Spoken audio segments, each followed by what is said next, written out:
The Truth.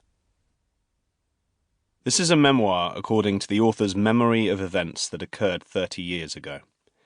In recollecting details of his life and experiences, he has done his best to make his memory tell a truthful story. Various names and characteristics have been changed, some events have been compressed, others uncondensed, and some dialogue has been recreated.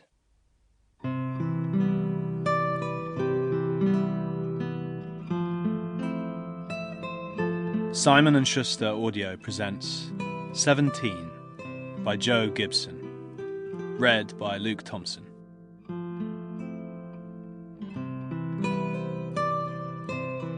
The Science. From The Adolescent Brain, Why Teenagers Think and Act Differently, an article published in ED Informatics.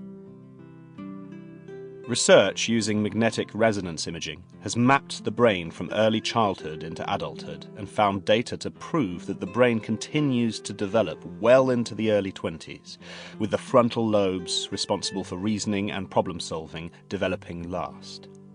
In calm situations, teenagers can rationalize almost as well as adults, but stress can hijack what Professor Ronald E. Dahl, MD, Director of the Institute of Human Development, founding Director of the Center for the Developing Adolescent, UCLA, calls hot cognition and decision-making. The frontal lobes help put the brakes on a desire for thrills and taking risks, a building block of adolescence, but they're also one of the last areas of the brain to develop fully.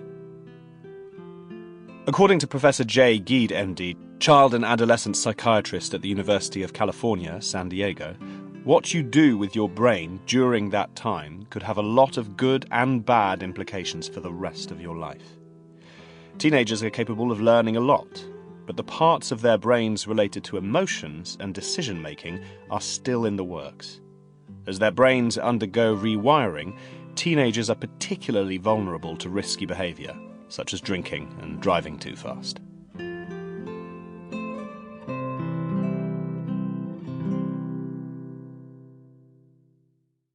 Prologue, March 1992.